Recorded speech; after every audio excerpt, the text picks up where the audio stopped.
আসসালামু আলাইকুম, আমি doctor S M Nazmul Hasan Sagar. আমি আজকে কথা বলবো ক্যান্সার নিয়ে কিছু মিথ বা ভ্রান্ত ধারণা নিয়ে।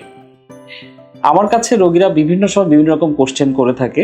একটা রোগী কিছু কোশ্চেন আমাকে করেছে, সেগুলো নিয়ে আমি একটা একটা করে এই ভ্রান্ত ধারণাগুলা যে আসলে কতটা ভ্রান্ত সেটা সম্পর্কে আপনাদেরকে একটু বলতে চাই। প্রথম কোশ্চেন যেটা রোগীরা করে যে ইজ ক্যান্সার কন্টাজিয়াস, মানে ক্যান্সার কি সংক্রমক কিনা? না, ক্যান্সার সংক্রমক না। ক্যান্সার রোগীর সাথে একই খাটে ঘুমালে, একই প্লেটে খাবার খেলে ক্যান্সার রোগীর সংস্পর্শে আসলে ক্যান্সার হয়ে যায় না। সো ক্যান্সার সংক্রমক না। আরেকটি কথা বলে যে বেশি বেশি চিনি খেলে কি ক্যান্সার আরো বেশি বেড়ে যাবে? না, এটাও ভুল ধারণা। বেশি চিনি খেলে ক্যান্সার বেড়ে যাবে না। তবে কিছু কিছু ক্যান্সারের ক্ষেত্রে ওবেসিটি, মানে মেদস্থূলতা যেটাকে বলা হয়, মোটা হয়ে যাওয়া, এইটা রিস্ক ফ্যাক্টর হিসেবে কাজ করে।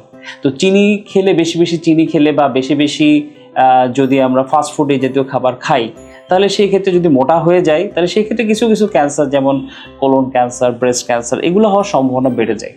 সো অতিরিক্ত চিনি আমাদের পরিহার করা উচিত। তবে চিনি বেশি খেলে ডাইরেক্ট ক্যান্সার হওয়ার সাথে কোনো সম্পর্ক নাই, এটি একটি ভুল ধারণা। আরেকটি আমরা পাই যে সেলফোন থেকে কি ক্যান্সার হয় কিনা? না, এটি ভুল ধারণা। সেলফোন থেকে ক্যান্সার হয় না। আরেকটি আমরা অনেকে জিজ্ঞেস করে যে সানস্ক্রিন মাখলে স্কিন ক্যান্সার আমরা সম্পূর্ণ প্রিভেন্ট করতে পারবো কিনা? নো, সানস্ক্রিন বেসিক্যালি আমাদের সূর্যের যে ক্ষতিকারক রশ্মি আলট্রাভায়োলেট রে, ওইটা থেকে আমাদের চামড়াকে প্রতিরক্ষা করে। এখন এইটা মাখলে যে স্কিন ক্যান্সার হবে না, একদম প্রতিরোধ হয়ে যাবে, সেটি আসলে সত্য না। আরেকটি কথা জিজ্ঞেস করে যে সব ক্যান্সার পেশেন্টেরই কি অনেক বেশি ব্যথা হয়? না, সব ক্যান্সার পেশেন্টই ব্যথা নিয়ে প্রেজেন্ট করে না। সাধারণত অধিকাংশ ক্যান্সারই যদি আর্লি স্টেজে ধরা পড়ে, পেশেন্টদের খুব কম ব্যথা অথবা ব্যথা একেবারে থাকেই না। যখন ক্যান্সারটা হাড়ে ছড়িয়ে যায় বা শরীরে অন্য কোথাও ছড়িয়ে যায় বা ক্যান্সারের আকার আকৃতি প্রকৃতি অনেক বেশি হয়ে যায়, বীভৎস আকার ধারণ করে, তখন এটাতে ব্যথা হয়। সো সব ক্যান্সারেই যে প্রচণ্ড ব্যথা হবে ব্যাপারটা তা না। আচরণের কারণে কি ক্যান্সারের ঝুঁকি বাড়ে? অনেকে আমাকে প্রশ্ন করে যে ও তো সারা জীবন অনেক খারাপ কাজ করেছে বা কোনো পাপ করেছে, ক্যান্সার হয়েছে, ও নিশ্চয়ই কোনো পাপ করেছিল। এটি সম্পূর্ণ একটি ভুল ধারণা। ক্যান্সার হওয়ার সাথে কারোর আচরণবিধি বা সে কি অপরাধ করেছে সেটির কোনো সম্পর্ক নেই। হার্বাল প্রোডাক্ট, যে কোনো ভেষজ প্রোডাক্ট, হোমিওপ্যাথি, এগুলো কি ক্যান্সার কিওর করে? না। আধুনিক বিশ্বের গবেষণা মতে, চিকিৎসা ব্যবস্থার গবেষণা মতে এগুলো প্রমাণিত সম্পূর্ণ যে হার্বাল প্রোডাক্ট বা হোমিওপ্যাথি এগুলো দিয়ে ক্যান্সারের চিকিৎসা সম্ভব না। আরও কিছু প্রশ্ন আমি আমার রোগীদের কাছ থেকে পেয়ে থাকি। যেমন রোগীরা অনেক সময় প্রশ্ন করে, আমরা যখন তাদেরকে কোনো ক্যান্সার নিয়ে আমাদের কাছে আসে, আমরা যখন চিকিৎসার কথা বলি, সাপোজ অপারেশন অথবা কেমোথেরাপি বা রেডিওথেরাপি, তো কেমোথেরাপির ক্ষেত্রে অনেক রোগী প্রশ্ন করে, কেমোথেরাপি দিলে তো আমার রোগী মারা যাবে, আমি তো শুনেছি ওই রোগীটা কেমোথেরাপি দিয়ে মারা গিয়েছে। আসলে এটি একটি ভুল ধারণা। আমি একটু ব্যাখ্যা করব কিভাবে। কেমোথেরাপি একটি চিকিৎসা, ক্যান্সারের চিকিৎসা। এটি কিছুই না, জাস্ট ক্যান্সারের যে ওষুধটা সেটা নির্দিষ্ট নিয়মে স্যালাইনের মধ্যে মিশানো হয়, সেই স্যালাইনটাকে রোগীর শরীরে পুশ করা হয়।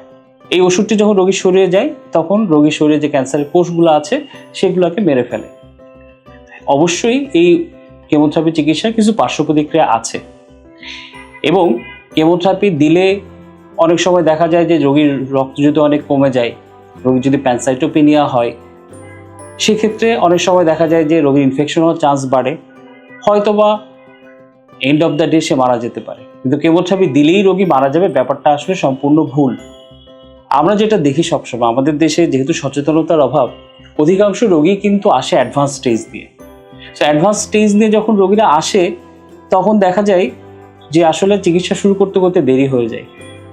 হয়তোবা ডাক্তার কাছে সে আগে গিয়েছিল, ডাক্তার তাকে চিকিৎসার পরামর্শ দিয়েছে, কিন্তু সে ডাক্তারের কথা না শুনে চিকিৎসাটা নেয় নাই।